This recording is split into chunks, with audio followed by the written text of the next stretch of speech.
తెలంగాణ రాష్ట్రంలో జరుగుతున్న రెండో సాధారణ పురపాలక ఎన్నికల పోలింగ్ అక్కడక్కడ చెదురుమదురు ఘటనలు మినహా ప్రశాంతంగా కొనసాగుతోంది.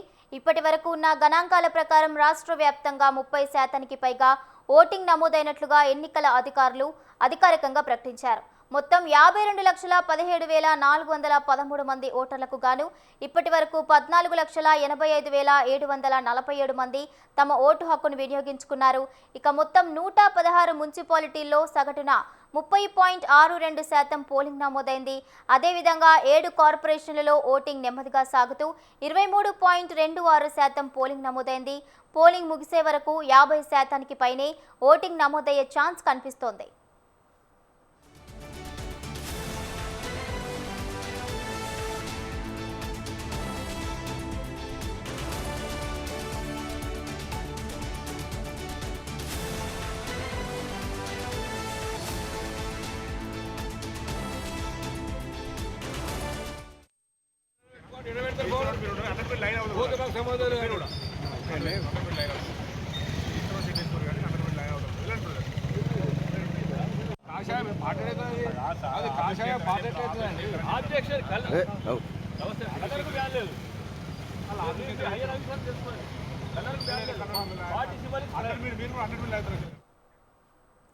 తెలంగాణ రాష్ట్రంలో జరుగుతున్న రెండో సాధారణ పురపాలక ఎన్నికల పోలింగ్ అక్కడక్కడ చెదురుమదురు ఘటనలు మినహా ప్రశాంతంగా కొనసాగుతోంది.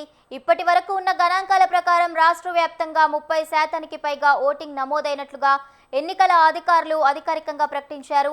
మొత్తం 52,17,413 మంది ఓటర్లకు గాను ఇప్పటి వరకు 14,85,747 మంది తమ ఓటు హక్కును వినియోగించుకున్నారు.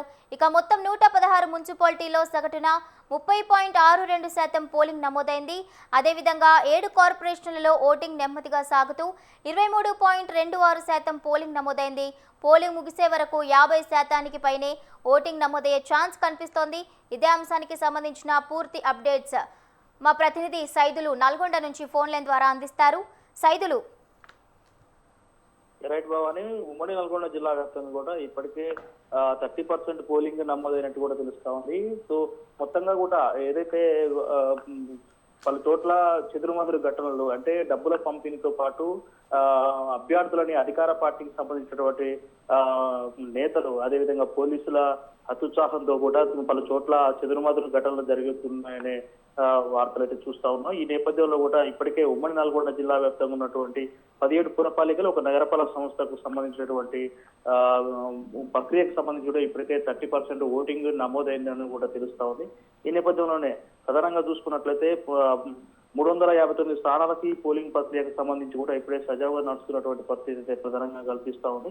ఏదేమైనప్పటికీ ఇప్పటికే పోలింగ్ సజావుగా నిర్వహించేందుకు ఇప్పటికే అధికారులు అన్ని విధాలుగా ఏర్పాట్లు చేశారు. దీనికి సంబంధించినటువంటి ఎవరైతే అధికారులు ఉన్నారో ఈ అధికారులు ఇప్పటికే ఓటర్లు సజెషన్ ఇస్తా ఉన్నారు. పోలింగ్ కేంద్రాల వద్ద ఎలాంటి అవాంఛనీయ ఘటనలు జరగకుండా కూడా 144 సెక్షన్ అమల్లో ఉంచి 100 మీటర్ దూరంలో ఉంచి వాళ్ళకి ఓటర్ అవగాహన కల్పించే విధంగా కూడా చెప్తున్నటువంటి పరిస్థితి కనిపిస్తా ఉంది. అదేవిధంగా వెబ్ కాస్టింగ్ ద్వారా కూడా కలెక్టరేట్ కంట్రోల్ రూమ్ ద్వారా కూడా వెబ్ కాస్టింగ్ లో పోలింగ్ సరళిని కూడా పరిశీలించనున్నటువంటి పరిస్థితి కనిపిస్తా ఉంది Bhavani. Right, thank you Saidulu, thank you for the updates.